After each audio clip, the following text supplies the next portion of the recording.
Yo YouTube, j'espère que vous allez bien. Aujourd'hui on va se retrouver comme promis dans la dernière vidéo sur le DH. Donc DH qui a quand même un très bon power level, qui est présent en top légende et qui va avoir un peu ses match-up favorables. Et on va dire que même dans les mauvais match-up, vous avez clairement de quoi vous en sortir. Typiquement contre Demo, j'avais vu Pocket Train qui était à quelque chose comme 50% de win rate. Donc si vous êtes à 50-50 contre Demo, que vous pouvez gagner contre Guerrier, et que vous vous en sortez plutôt bien contre tous les autres decks, ben, globalement, je pense que vous allez avoir de très bons match-up contre Guerrier, enfin, contre les decks contrôle en dehors de Guerrier, même si Guerrier est gagnable. Et simplement parce qu'on peut faire de gros tours de TK avec le deck.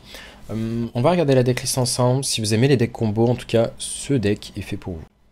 Donc pour sûr, le deck est au moins tier 1, voire tier S, parce que ben, ça fait partie un peu de la trilogie des guerriers, DH et Demo. Mais en soi, ça va vraiment dépendre des méta que vous affrontez. Et je pensais que le deck était plus dur à prendre en main que ce qu'on... Beaucoup de personnes me disaient, en fait, le DH est quand même dur à prendre en main, mais au final, bah, en quelques games, j'ai l'impression que ça va. Par rapport aux anciens decks combo, je le trouve quand même relativement simple. Maintenant, ça va être beaucoup de questions d'optimisation. On va s'intéresser à la liste. Comment on gagne, tout simplement. Bah, la carte clé du deck est tout simplement la 1-3. 1-3 qui était nerf, hein, qui était soit une 1-4, soit une 1-5 avant, je sais plus. Et donc 1-3 pour 3 de mana. Après que vous jouez un naga, inflige 2 points de dégâts à un adversaire aléatoire et pioche une carte. Ensuite, ça switch, donc il faut jouer un spell. Et qu'est-ce qu'on va avoir comme naga pas cher? On va en avoir beaucoup. Mistake à 1 de mana, qui peut même être réduit à 0 de mana si jamais vous jouez la 2-1, qui réduit le coût du prochain mecha de 1.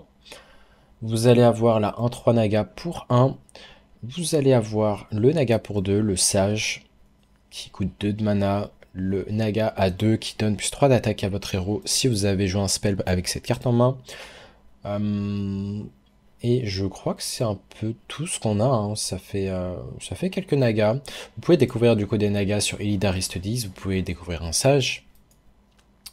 Et au final, vous pouvez également optimiser le fait d'avoir un peu plus de nagas dans le deck. Imaginons que vous êtes en fin de partie, vous n'avez plus de nagas dans le deck. Bah, le sort à 0 Dispose of Evidence vous permet de remettre un naga dans le deck pour vous assurer de le piocher quand vous partez en tour de combo. Et de cette façon, vous allez un peu plus infliger de dégâts grâce au passif de votre 1-3. On va avoir le Sigil of Time qui va être une très bonne carte en termes de stabilité de pioche, qui va être un keep mulligan au début de votre tour, pioche 3 cartes supplémentaires. L'arme à 2 qui va être également un keep, après que votre héros attaque, pioche une carte. La 2-3 qui vous permet de setup vos tours de combo. Si vous avez une carte à 2 de mana, obtenez une coin, une carte en main. Maintenant, on va avoir beaucoup de cartes qui valent pas cher pour justement se vider la main si besoin. On va avoir les spells à 0, donc celui qu'on a vu qui nous défausse une carte de la main, et enfin la renvoie dans le deck. Pardon. On va avoir le spell à 0 qui donne à un serviteur rush et puissant si vous la jouez en finale, donc à 0 de mana. Je vous invite à regarder un peu les cartes qu'on peut découvrir sur Illidari Studies. Notamment, on peut découvrir le Midnight Wolf qui peut être très fort contre guerrier. Et si vous voulez, on regarde un petit check-up vite fait. Outcast. Les cartes intéressantes, pioche une carte avec Outcast et la met tout à gauche de votre main. Ok, on va avoir une 2-1 rush, une 1 qui pioche, on va avoir le sort à 2 qui pioche, on va avoir Security pour reprendre le board, A-Beam pour soigner, la 3-3 pour 3 qui donne plus 3 d'attaque, qui revient à du burst. La 2-1 pour 3 qui revient à un sap qui peut s'avérer utile dans certains spots. Et c'est à peu près tout pour les cartes Outcast. Je regarde s'il m'en manque, mais non, normalement on a tout. On va avoir le spell à 5 qui va très souvent coûter 0, donc ça va être un spell pour pas cher, avec les coins à jouer quand on partira en combo, donc ce spell à 5 qui va réduire son coût de 1 pour chaque carte que vous piochez pendant ce tour, qui donne 4 d'attaque à votre héros. Le spell à 4 qui va être fort pour reprendre le board, pour vous assurer que ensuite tous les dégâts iront bien face. Si vous tuez un board par exemple contre guerrier ou un deck contrôle, avec ce spell légendaire à 4, vous pouvez vraiment clear tout un board. Et en plus de ça, mettre les dégâts face après avoir tué tout le board. adverse. Le Predation qui est un spell qui va coûter 0 quand vous avez joué un Naga, très souvent. Et on a fait le tour de la liste. On a analysé complètement la decklist. Maintenant, on va se retrouver en game pour le mulligan. Avec le deck, on se retrouve dans une première game contre un voleur. On est à 4 games contre 3 games pardon, contre guerrier. On est à 1-2. Contre Warlock, on est à 0-1, mais en même temps, je crois qu'on a absolument... C'est pas qu'on a blanc, mais la sortie était trop forte. Donc, encore une fois, Warlock, ça va être plutôt du 50-50. Et encore, vu que je suis pas en top légende, je m'attends à ce que ça soit légèrement favorable pour nous. Pour ce qui est d'équipe, on va tout renvoyer. On est content d'aller chercher le T1, 2-1 mecha, l'arme à 2 et le sigil à 3 de mana. Si vous avez la 1-3, vous pouvez considérer aussi de la garder en main.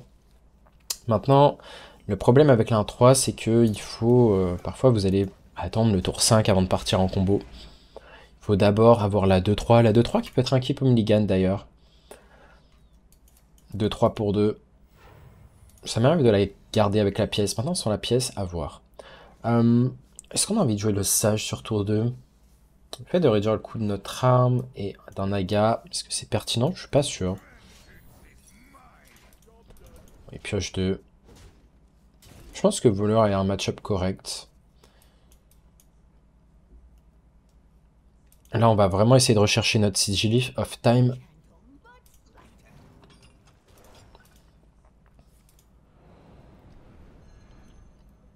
Sigil of Time, sinon on pioche. On peut essayer de trouver l'arme numéro 2. On a trouvé l'arme numéro 2. Bon, si on trouve pas Sigil, c'est pas grave, parce qu'on aura notre arme.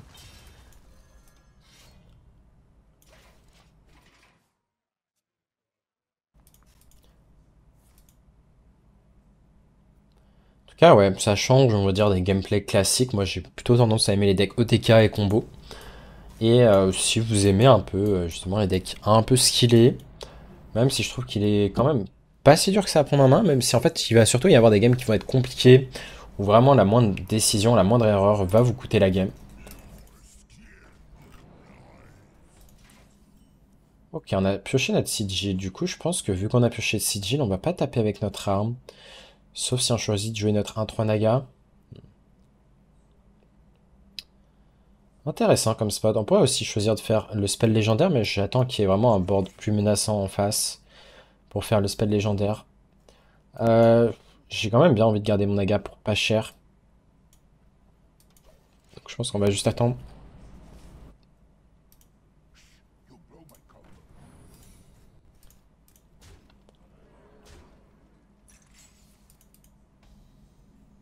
Est-ce qu'on a pioché une 1-3? On a pioché une 1-3, donc on va pouvoir partir en combo à tout moment. Maintenant, j'ai l'impression qu'on veut quand même se vider d'abord de la main. Là, on voit qu'on peut à tout moment faire le spell légendaire et full clear. Est-ce que ça nous intéresse?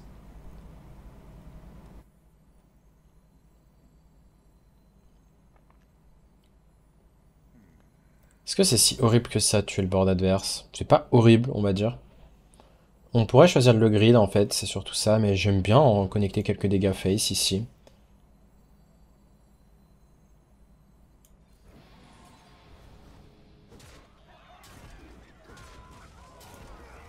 Et on va overdraw, mais c'est pas grave. Très certainement, au prochain tour, on aura envie de jouer la 2-3. Pas sûr qu'on a envie de partir en combo tout de suite. Parce qu'on n'a pas cette pièce, pas cette spell pas chère. Bon, on a double spell à 3 en vrai, qui vont coûter 0, mais... J'aime bien quand même jouer ma 2-1, jouer ma 2-3. Setup un petit peu un meilleur tour de 1-3 combo. Maintenant... À voir, ouais, je pense que je vais rester sur ma line. Surtout qu'il peut y avoir objection, c'est raison de plus. Il peut y avoir une objection. On va jouer la 2-1 first. C'est pas la 0, pas une overdraw horrible. Explosive rune, ok. Je pense qu'on va commencer par Illidari Studies. On pourrait piocher. Je pense que le piocher est fine. Même si la security est pas non plus horrible.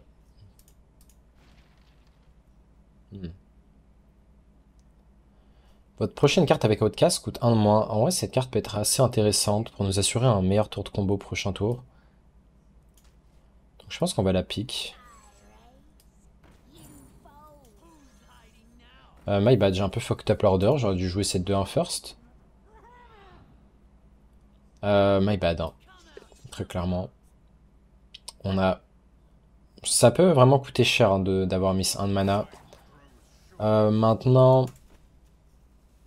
Est-ce que j'ai envie d'aller chercher cette carte? Il y aura une décision à pièce sigil ici, clairement. Je pense que c'est loin d'être horrible. Maintenant, on va tellement piocher en fait que je pense pas qu'on ait besoin de le faire. On va tuer cette 2-3. Je pense vraiment que garder la pièce au final, on va tellement piocher que ça serait du gâchis de lâcher du burst. Est-ce qu'il jouait le kidnap dans son deck ou pas? Je peux pas le voir. Est-ce que je peux le voir ici? Je crois que oui. Donc ici on va jouer la 1-3. On va voir s'il a kidnap. Il a kidnap encore une fois. Ah oui, parce qu'il a Shadow of the Mice. On va pas avoir le choix de double trade ici.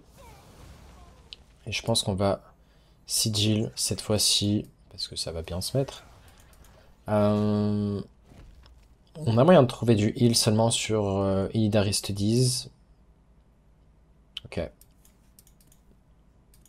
On peut vraiment faire un tour de combo très très gros. Pèlerine aussi, on peut trouver du heal là-dessus. On peut faire un tour de combo très très gros, on a beaucoup de mana. Si la Shadow Step, on est mort, j'imagine. Ah, dommage.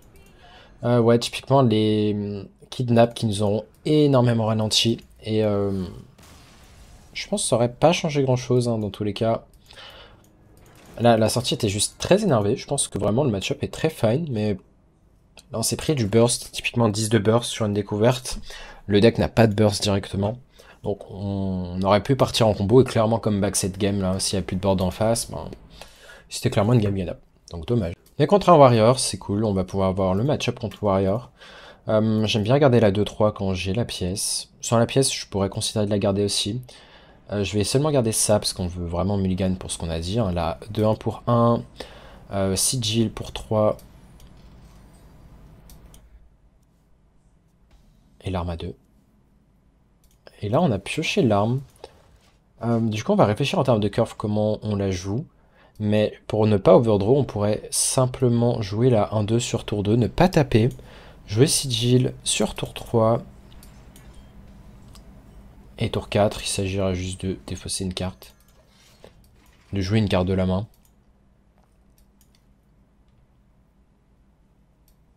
Et là, on voit que parfois, on peut vraiment vite arriver à beaucoup de pioches. Dans ces situations-là, on est très content d'avoir ces spells à 0.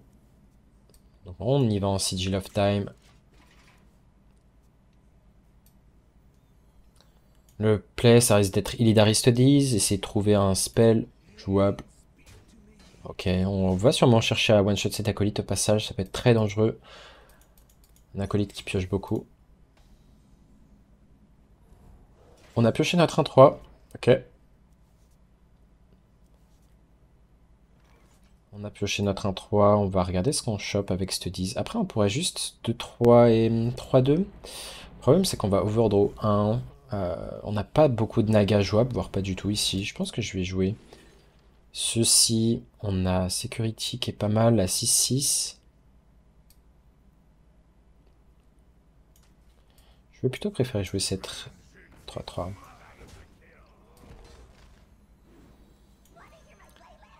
Et finir par la 2-1. C'est dans ces situations où, par exemple, le War fait quand même un petit board comme ça, où le spell légendaire va être important. Maintenant, le guerrier, il faut se méfier, parce que le spell à 6 peut vraiment mettre du board très chiant pour nous. Qui counter un peu notre tour de combo, on va dire.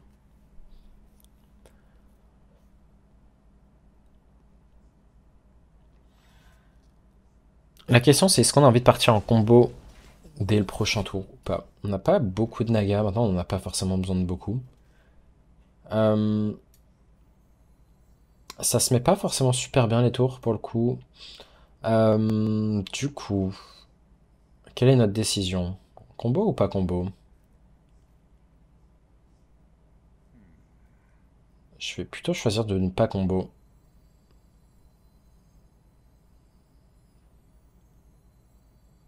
Et ici, je pense qu'on va juste jouer arme numéro 2.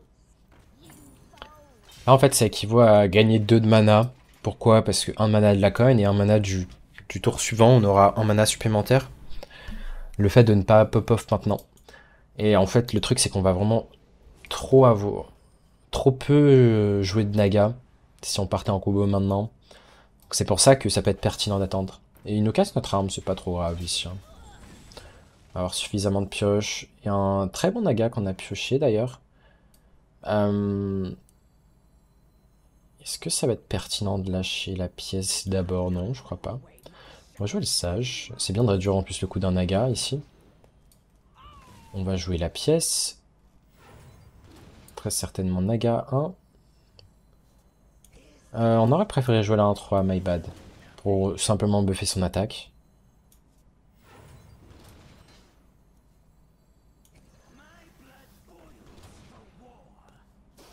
Ok, on va jouer ce spell à 0. On va jouer le Naga pour pas cher.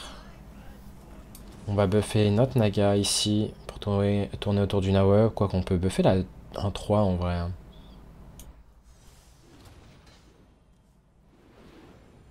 Et ici, je pense qu'on n'a pas besoin de lâcher d'autres spells. On va juste taper face. J'ai pas vu que je pouvais jouer ça en fait, my bad. C'était un Naga jouable, pour moi il allait coûter 1. Ok, du coup on va buffer une autre créature. Et là on voit qu'on pioche très facilement tout le deck en fait. On pioche tout le deck et on a beaucoup de dégâts de la main, on a quand même 3, 6, 8, 10, 13. Le spell à 5 qui est 4 de dégâts. On peut repartir peut-être en combo. Là, on va faire le plan qu'on a dit, c'est-à-dire renvoyer des Nagas dans notre deck. Si jamais on pioche l'autre 1-3. Donc voilà pourquoi c'était important d'avoir des créatures à un peu plus de 3 PV pour tourner autour d'Aftershock. Mais ouais, typiquement, c'est comme ça qu'on peut faire un peu plus de pioche et de combo. Ok, est-ce que la 1-3 va être gérée? Ouais, il la gère.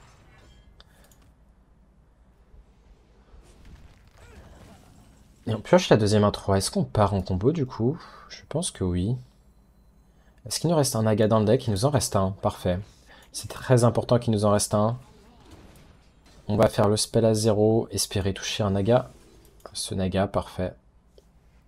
C'est d'ailleurs le dernier Naga du deck. Enfin, un des derniers. On va jouer un spell face. Jouer notre Naga. Quoi qu'on peut d'abord faire Illidarius 10 pour voir si on découvre un Naga pour moins cher.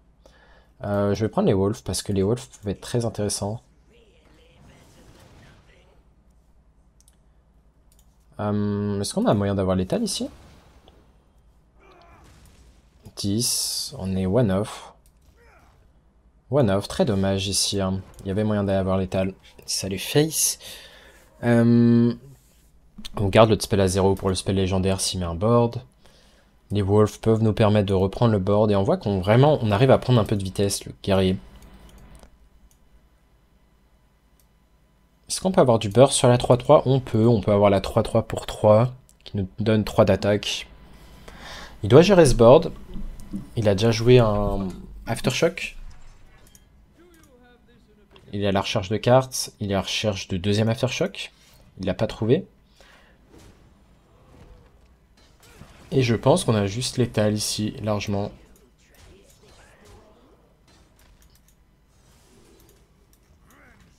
Ok, donc ouais, guerrier, c'est clairement gagnable. Je pense vraiment que le match-up est... Il va me falloir plus de game hein, pour annoncer comment est le match-up. Mais en tout cas, il y a de bons espoirs contre guerrier, il y a de bons espoirs contre démo, donc un peu contre tous les decks au final. On va à nouveau contre un guerrier. Je pense qu'on va garder la 1-3 quand même. On va garder notre 2-3.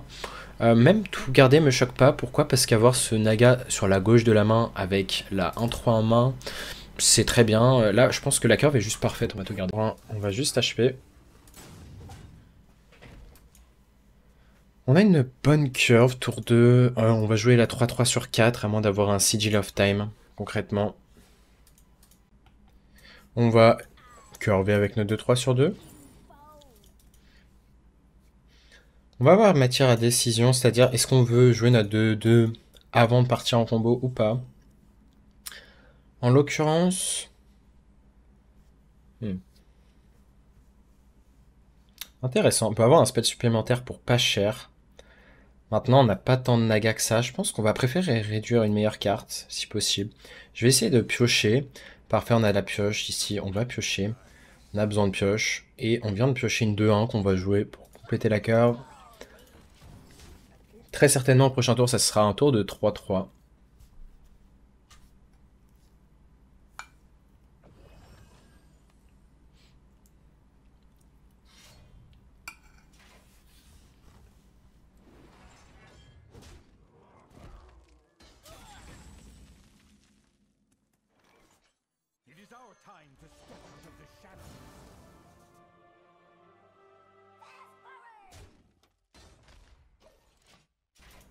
La 6-6 qui est vraiment très intéressante contre guerrier. A voir si on a moyen de la jouer prochain tour. Quels seraient les moyens de la jouer? D'avoir une carte à 1 jouable maintenant. Maintenant, si on a une carte jouable à 1, c'est très certainement un naga. Donc si on a un naga, peut-être qu'on préfère partir en combo maintenant. À voir. Comment ça se fait que cette mecha coûte pas cher? Ok, parce qu'elle réduit... Son coût est réduit par elle. Ok, je pense qu'on va partir en combo maintenant. Ah, c'est chiant en vrai, non, ça se met pas si bien. Ça se met pas si bien.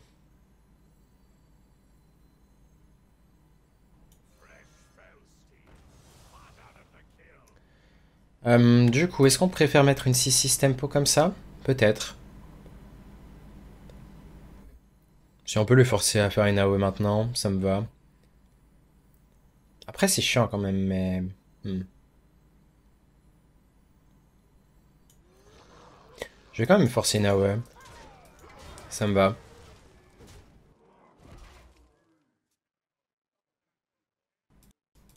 Tu veux double sharpshooter? Ok, je savais même pas, là je viens d'apprendre un truc. C'est vrai que j'y avais pensé, mais avoir double 1-3 pour justement faire 2 fois plus de dégâts. Mais est-ce que t'as vraiment besoin de ça? Parce que là, typiquement, j'ai l'impression qu'on peut pas forcément attendre double 1-3. Là, on a les double 1-3. Est-ce que tu attendrais Ireps? Ireps qui a du coup plus de game que moi.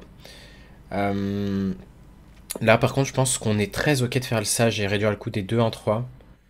Tu go là? Ok, moi j'aurais attendu un tour ici. Je pense que c'est trop fort d'attendre un tour, de réduire le coût des 2 nagas. Donc on va attendre. Ouais, le discount est très fort, il me semblait, hein, ici. Du coup là, on va juste attendre, être patient. Et prochain tour, en fait, on peut tuer l'adversaire, je pense, hein. Je pense qu'Irep sera d'accord avec moi. Mais... ouais, t'inquiète, t'inquiète, hein. Tu peux pas tout suivre, Ireps. Et ouais, là typiquement, on est sûr à 95% que l'adversaire est juste mort prochain tour. S'il meurt pas, c'est que j'ai une déco en fait, hein. Ok, il va falloir être rapide. Ce qui est bien, c'est que ça va s'alterner en plus, les deux. Donc on va avoir le choix. On va piécer ici. On est à la recherche d'un naga. Un naga a été trouvé. Donc ce spell va coûter 0. Il faut faire attention à ne pas overdraw de cartes, sinon c'est relativement simple. Là on voit qu'on va pas overdraw, du coup on peut jouer un naga tranquillement. My bad, j'ai un peu fucked up. C'est pas grave, on va jouer ce spell à 0 pour ne pas overdraw. Enlever ça qui sert à rien. Comme ça on s'assure de pas overdraw. On va jouer un spell pour pas overdraw. Ensuite jouer un naga. Et là on voit qu'il est archi mort, hein. Voilà, c'est Pampaland. Et au final, c'est vrai que je l'avais pas détaillé, mais double 1-3, c'est vrai que c'est très fort, hein, parce qu'on voit qu'on tue juste l'adversaire, on fait plus de 42 dégâts. Et... tu as 80 de dégâts, ok. Mais systématiquement, tu dirais que tu dois attendre, ou parfois, si t'as pas... si t'as une main morte, je pense qu'en fait, si t'as une main morte, tu peux pas te permettre d'attendre la double 1-3, bah il faut attendre. Il faut pop-off. T'as pas le choix d'y aller, en fait, je pense. Mais je suis d'accord que ouais, double 1-3, c'est quand même très très fort, hein.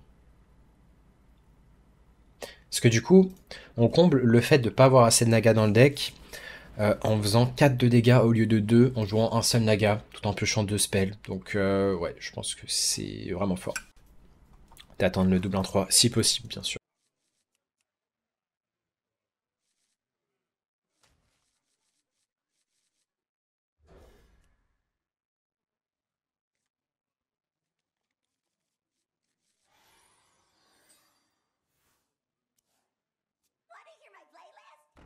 Ouais, bah, je viens de voir que j'étais mute, donc même configuration tout à l'heure.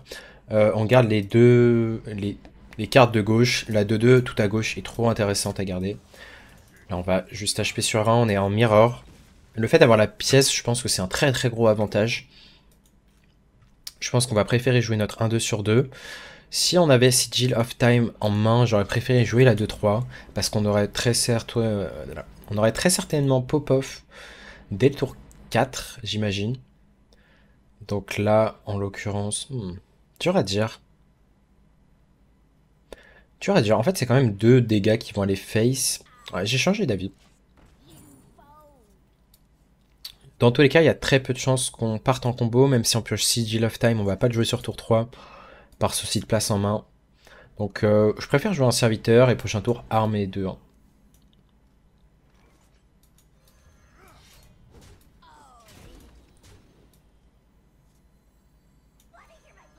Et ici, on va même jouer double 2-1, pas de raison de les garder. L'arme, c'est pas un keep? Ok. Bon, je pensais que c'était un keep pour le coup, mais pour moi, s'il y a arme ou sigil, c'est forcément des keeps. Après, peut-être c'est parce qu'on avait spécialement... Ah, je sais pas.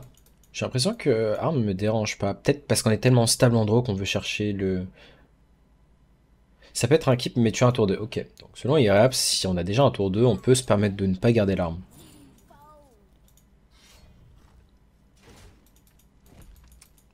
Le problème, c'est que ça peut blank, mais bon.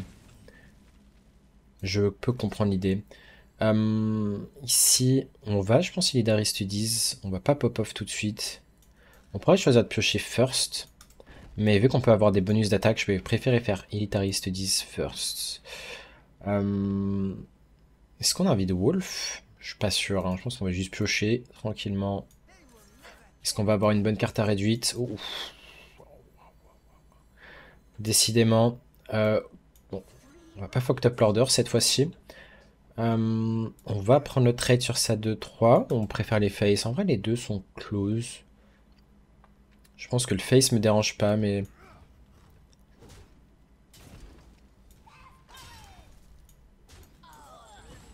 Là, vraiment, on est dans la même configuration. On a double 1-3. On va avoir une 1-3 Mistake qui est réduit de 1. Donc à voir à quel point il nous fait des dégâts. On va tempo swing pour sûr. Mais quand vous arrivez à réduire, là ça fait vraiment 2 games d'affilée qu'on arrive à réduire exactement double 1-3. On a été très bon. J'espère juste pas prendre trop de dégâts. On va prendre cher, c'est sûr, mais j'espère pas trop.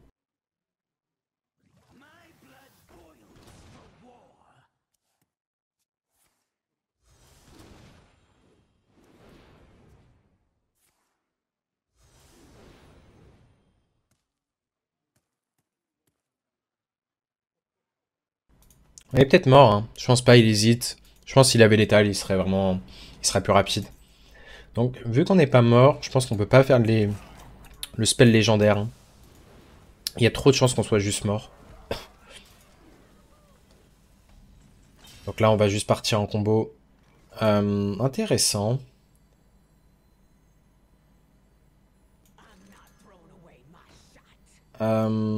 Intéressant, intéressant. Je pense que j'aime beaucoup faire le Naga first.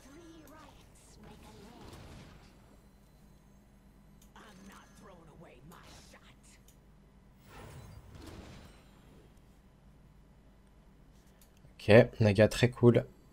Ici.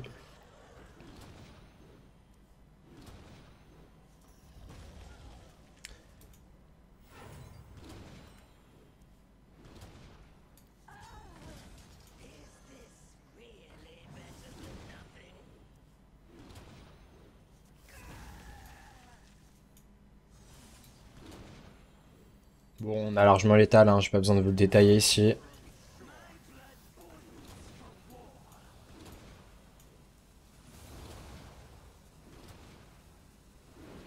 C'est un peu du trolling d'ailleurs de jouer le spell à 0 avec les animes. Mais ouais, double 1-3 c'est trop fort. Hein. C'est vraiment absurde.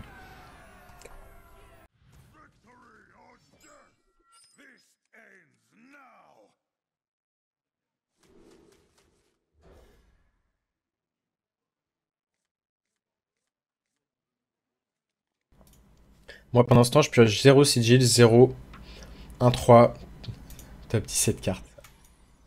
Malheureusement ça va arriver, je pense que ça va arriver très peu de games. Et ça peut arriver aussi si tu ne gardes pas l'arme. Parfois, hein. Justement, tu vas dire je renvoie l'arme parce que j'ai déjà tour 2 à jouer. Mais bon, le risque c'est de blanc parfois. On va préférer HP sur 1. Et plutôt Illidari Studies sur 2. On peut avoir les 1-1 sur le tour 2. On peut avoir de la pioche. Même si on a le spell à 3, on va probablement préférer ne pas prendre de pioche. Et plutôt du board, des petits 1-1. Ok, on a une 1-3. Maintenant, si on arrive à choper la 2-2 sage pour réduire le coût de notre 1-3, on prend clairement. On ne l'a pas eu. Du coup, est-ce qu'on a envie de Spectral Sight? Je pense que le reste est mauvais, donc oui. Et prochain tour, à voir si on part en sigil. On peut tout simplement faire sigil et sort à 0. Mais encore une fois, ce qu'on a dit tout à l'heure, si vous en rappelez, le sort à 0, on aime bien le garder pour quand on part en combo, s'assurer d'avoir des nagas dans le deck, si possible.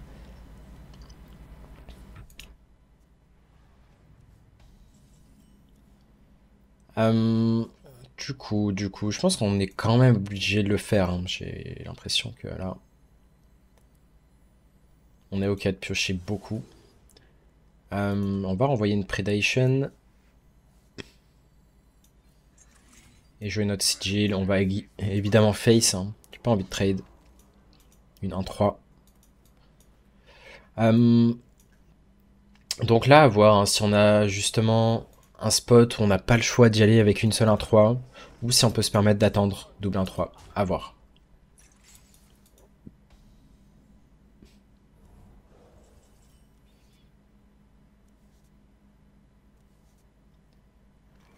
Je pense qu'on est ok de jouer l'arme. Pour sûr. Dans un premier temps. Taper face. Les trades se mettent mal dans tous les cas. Et jouer la 2-1. Et à voir. À voir si on n'a pas le choix de partir en combo prochain tour. Sinon on part en spell légendaire. Même si le spell légendaire, on préfère de manière générale le garder autour du spell à 6. Quand l'adversaire choisit de le faire en tempo. Parce que ça peut être très chiant à gérer. Et pareil, il peut avoir énormément de board avec les trésors.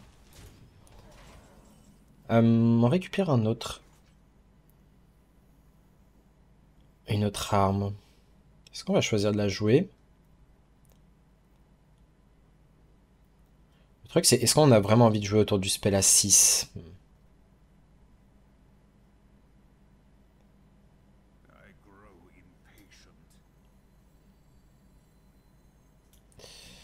Compliqué en vrai. C'est pas un spot simple. Je pense qu'on va peut-être se permettre de lâcher un Naga. Comme ça.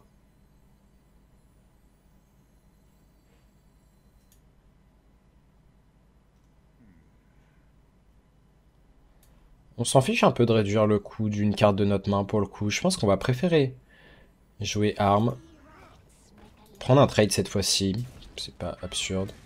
Et ensuite jouer l'autre arme.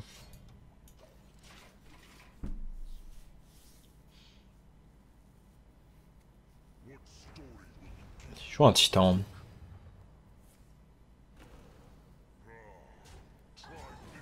Ça lui fait gagner beaucoup de PV.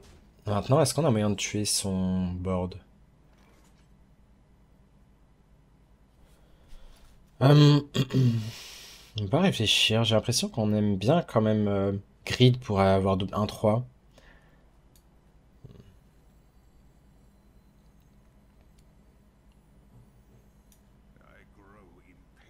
Comment on fait ça du coup?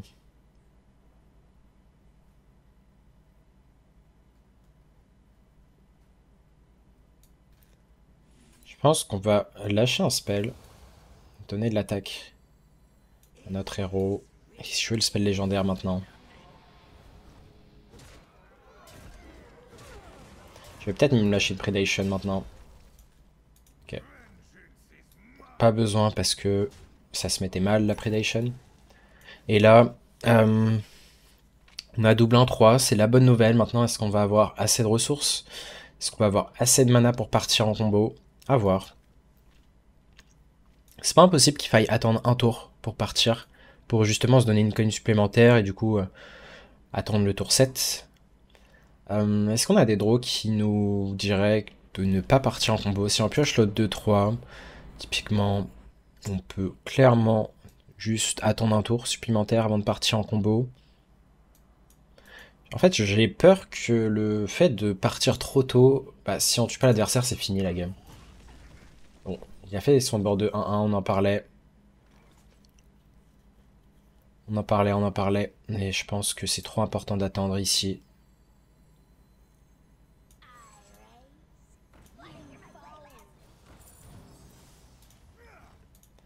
Trop important. Et raison de plus, en plus, il y a du board. Il y a du board en face, donc le fait d'avoir un mana de plus et encore une pièce en plus, ça rend la chose très importante. Et je pense qu'il va falloir tuer l'adversaire prochain tour ou c'est fini. Ça va être dur, hein. On n'a pas tant de nagas que ça dans le deck. Hein. 1, 2, 3. 3 nagas seulement. Donc, le spell à 0, si on le pioche, va nous servir à renvoyer un naga dans le deck. Ça va être dur. Hein. Faut surtout pas top deck un naga de manière naturelle.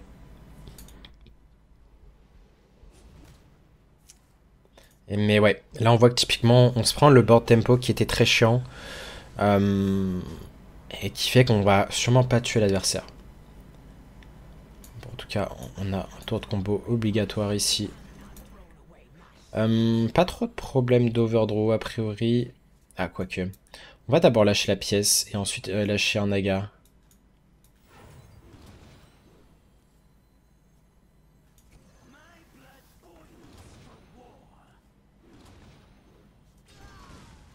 Ok, je crois qu'on a un peu fucked up.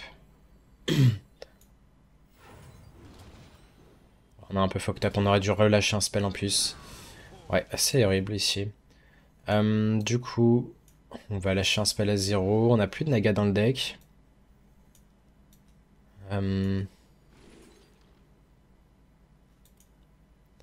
Est-ce que Spectral Sight nous avance à quelque chose?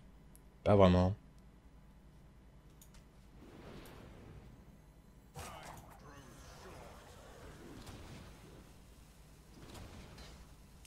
Spell à 0 qu'on a récupéré, parfait. On va pouvoir envoyer un naga si possible.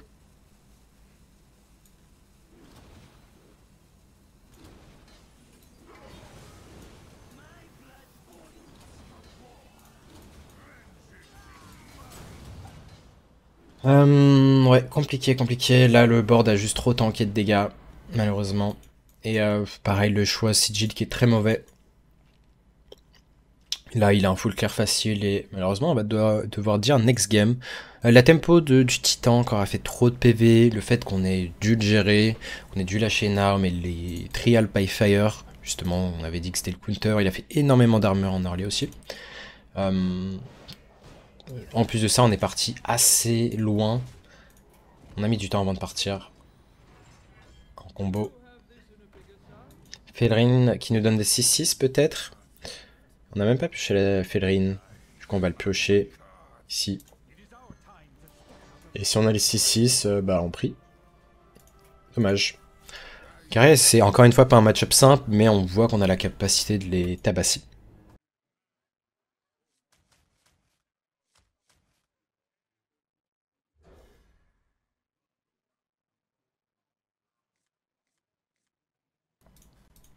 Ok, on a le sage à gauche de la main, ce qui peut être encore une fois une bonne chose. On a deux sages même. À voir si on part sur Studies, sur 2, très certainement, si on n'a pas d'armes, ou 2, 2, 3. Ça risque d'être le tour. On a l'arme. Changement de plan. Et on va attendre de pouvoir réduire une bonne carte avec le sage si possible. Là par exemple, en cas de top deck 1-3, grâce à l'arme ou pas, on va jouer la 2-3. Enfin, la 2-2, pardon. Oh, Greedy Partner. Intéressant. Je pense qu'on va quand même piocher first. On n'a pas pioché notre carte, du coup, on joue tempo ici.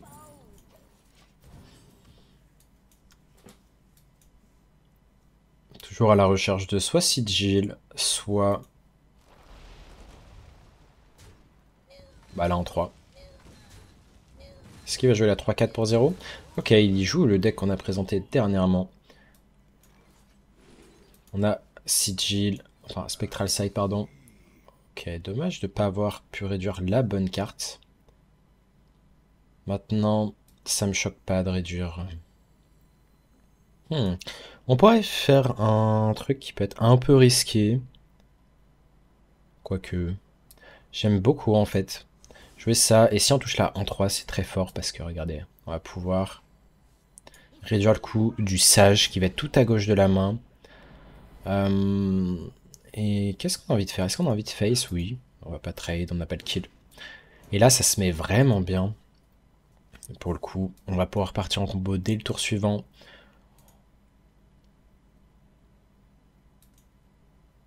On est dans un match-up, on a besoin d'être rapide, donc...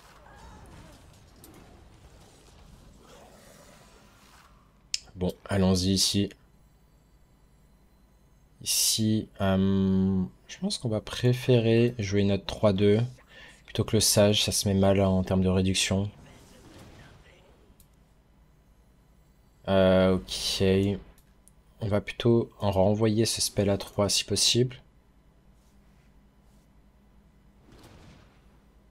Ok. On va jouer le mistake.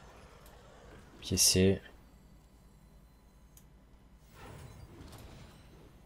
Une bonne carte à réduire. Bon, pas fan de la carte à réduire. Hein. Toujours pas fan. Ok. On va faire Rushin 1-2. Jouer une 1-3.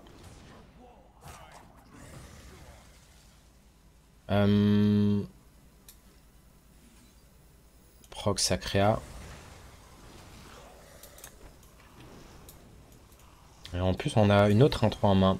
Et là, on voit que on a déjà mis à 9 PV. On a repris un board assez monstrueux. Et en plus de ça, on a le spell légendaire qui peut vraiment nous faire clear un full board adverse. Et le deck, on sait qu'il a pas de heal. Hein, avant le spell à 10. Donc là, même si j'ai R4 créa, ben, il aura toujours une 1-3, une 2-2 qui vont connecter face. Et donc on est à quoi de gagner? Est-ce que le spell à 4 nous fait gagner? 5 de dégâts. On peut trouver de l'étal avec le spell à 1. Peut-être qu'on a juste l'étal avec ça en fait. À voir. Ah, la 1-3, il ne l'a pas géré en plus. Ok, il la vole. Bon, ça fait sens. Ça fait sens, ça fait sens. Maintenant, est-ce qu'on a un intérêt à trouver un létal ici? Oui, si on trouve un létal, c'est toujours cool. Ok. Je pense qu'on peut la jouer assez tranquillement, on est assez safe. Du coup, ici, on va... je pense pas qu'il y avait de létal possible ici. Du coup, on va faire ce play. Hero Power Face. Et être patient. Dans le sens où même si jamais il fait un board très chiant pour nous, bah on peut le tuer grâce au spell légendaire. Et on peut partir en combo... Ah c'est... Oh non, c'est vrai qu'il y a ce spell... Enfin, cette arme... J'ai failli oublier cette arme, my bad. J'ai failli oublier cette arme, qui est le counter de DH. Hein. Maintenant, ici, on peut toujours tuer l'adversaire. Est-ce qu'il nous reste des nagas dans le deck? Il nous reste un naga. Je pense qu'on est content de faire ce spell à 3. On va piocher un. Je pense que je vais buffer ma 2-3 ici.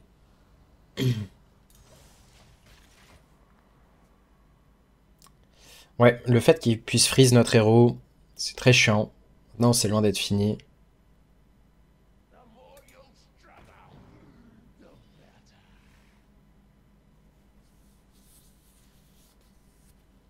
Mais j'ai failli oublier cette arme, hein. Ça me paraissait être échec et mat, mais non.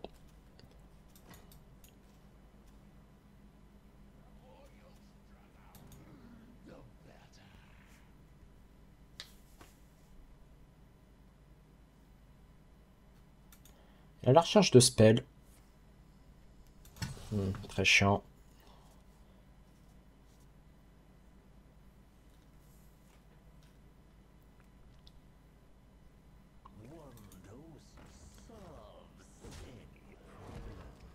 Ok. Il peut mourir.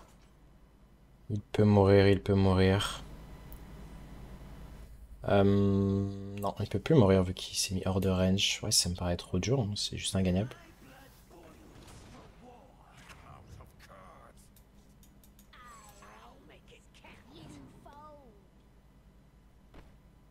Et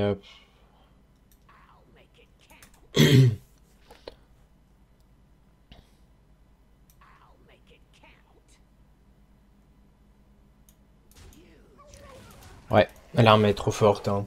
C'est vraiment une arme qui dit ne faites rien pendant 3 tours.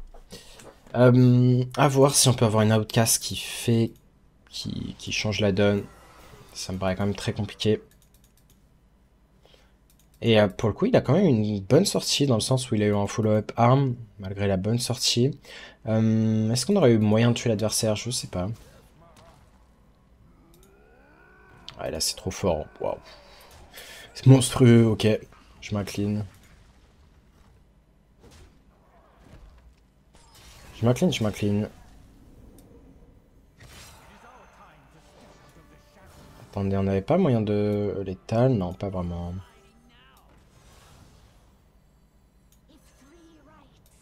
C'est juste... On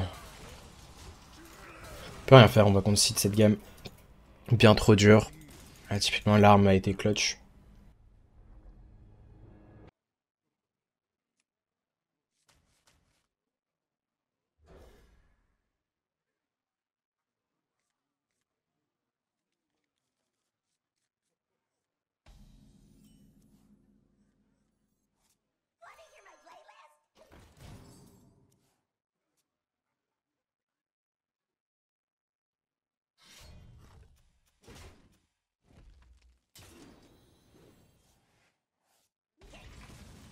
Et j'en ai marre d'être mute à chaque fois.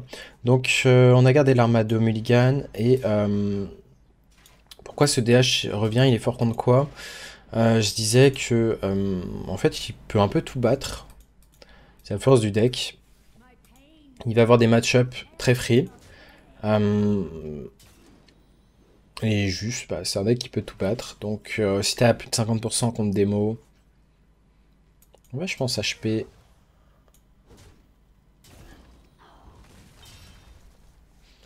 Moi, je vais essayer de 2-1 quand même, si ça peut rentrer de dégâts, on dit pas non. Et là, on a un petit peu blanc, enfin, le fait de ne pas trouver Sigil. Maintenant, on a la 1-3, hein, on va pas se plaindre. Et il va avoir ses bons match-up, le deck, si tu joues parfaitement, tu peux...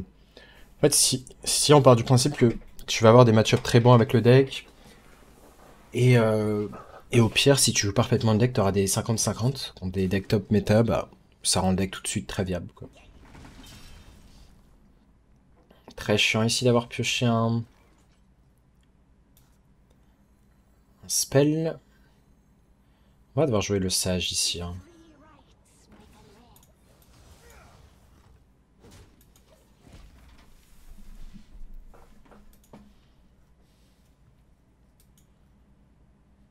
Écoute, tant que tu me frises pas mon héros, on peut rester potes. Faut faire gaffe aussi parce qu'on peut piocher les plaies, hein. Là, on voit qu'on a énormément de Frostplague, ça va être très très chiant, hein. Très très chiant, là il est en train de tanker un board pour justement tourner autour d'une potentielle d'un tour de combo, hein, tout simplement. Est-ce qu'on a envie de partir en combo maintenant? Je pense que c'est ok. J'aime pas ne rien faire ici. Si possible, on va essayer d'ignorer. C'est à 3-2.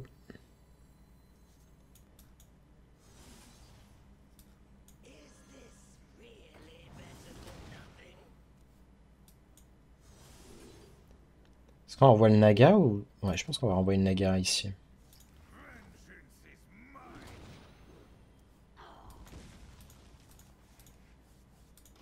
Bon, bonne nouvelle, c'est qu'on n'a pas pioché de Frostplague. Ça aurait été très chiant. Même les plays qui heal auraient été très chiantes. Je suis même pas sûr qu'on ait envie de sigil en vrai, à voir. Bon, la bonne nouvelle, c'est qu'il y a quand même rien en termes de tempo, hein. Il n'y a pas de board. Ok, est-ce qu'il va trade la 1-3? Il peut pas tout trade, il est obligé de laisser une 2-2. Hein. Du coup, il est à 8 PV. Ah, 10 PV. Ah, 12 PV. Ok, est-ce qu'on a envie d'A-Beam? Ça m'a l'air assez dangereux. Peut-être que la 2-2 rush est plus pertinente pour le coup. À voir, je pense que nos PV commencent à être assez bas. Je vais préférer A-Beam.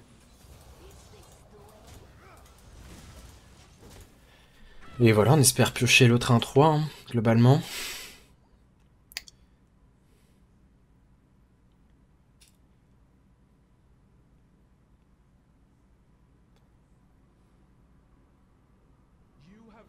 Ah.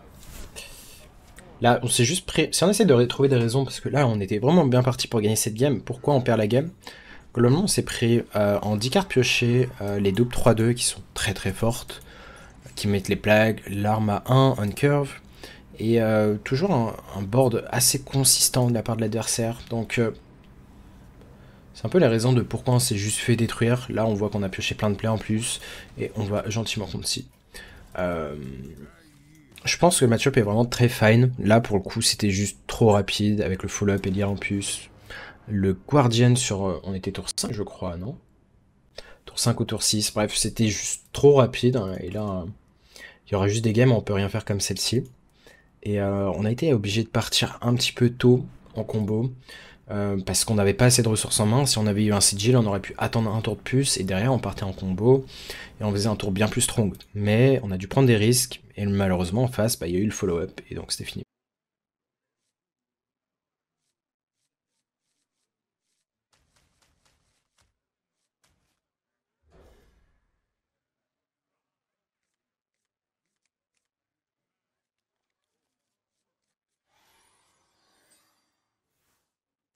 One dose solves any problem.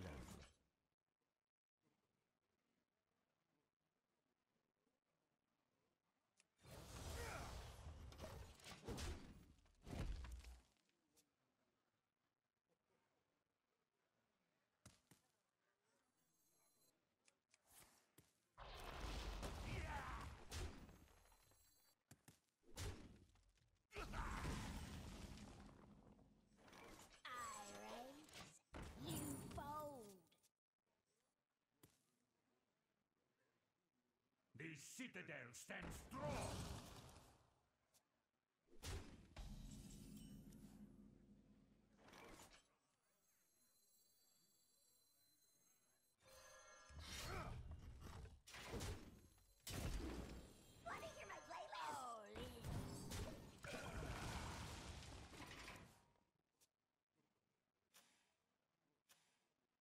J'en ai trop marre de mes mutes. Et tu peux souvent la même question, du coup, Charon, le gros geek.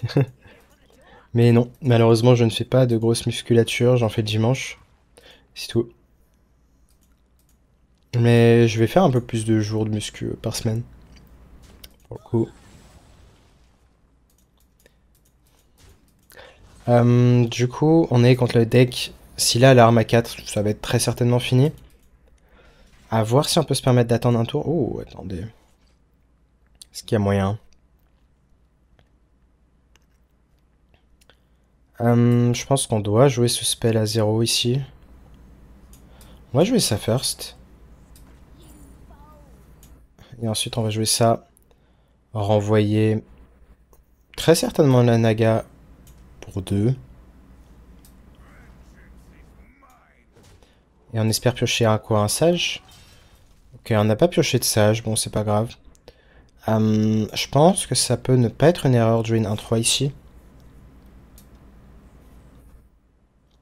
Pourquoi? Parce que si son meilleur tour c'est de faire l'arme à 4, on peut faire énormément de spells le prochain tour. C'est assez tricky hein, ici, mais en fait, je pars du principe que le meilleur tour adverse, c'est l'arme à 4. Et que la 1-3, du coup, il va la laisser en vie.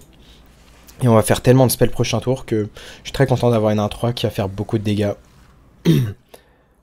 Je pense qu'on doit partir en double Naga ici.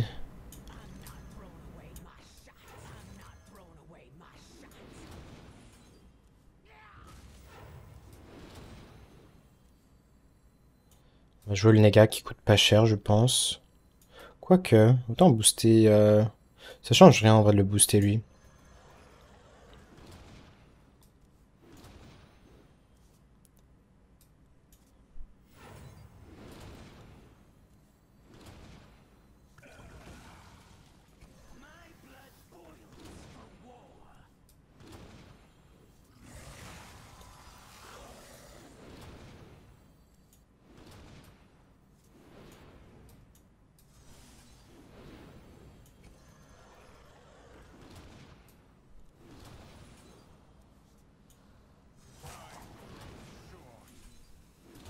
Là, le fait d'avoir joué notre 1-3, ça nous fait tellement de dégâts.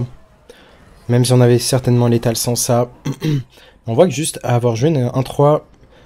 Pardon, je suis un peu enroué. Avoir trouvé, en fait, estimé que jouer la 1-3 serait trop fort parce que l'adversaire ne pourrait pas la gérer, bah ça a été assez clutch pour juste finir l'adversaire. Et c'est la fin de cette vidéo sur le deck. On aura fait quelques games. On finit en match-up, enfin, en score... Attendez, je vais essayer d'actualiser. En vrai, on a fait combien de games? Je sais pas combien on a fait de games en vidéo. Mais bref. En tout cas, on finit à peu près 50-50. On est à 6-7 en tout sur le deck. On a quand même eu pas mal de games unlucky, notamment des games que j'ai joué contre Warlock. Est-ce que c'est contre Warlock? Non, c'est pas ici. Mais, ouais. Beaucoup de guerriers affrontés. Contre guerriers, on a fait quoi comme score? On a fait 3 victoires, 3-3. Et contre Death Knight, des games assez unlucky. Ouais, c'est surtout contre Death Knight les games qui ont été assez unlucky. En tout cas, j'espère que vous avez aimé cette vidéo. On se retrouve très bientôt pour une nouvelle vidéo. Et tchuss.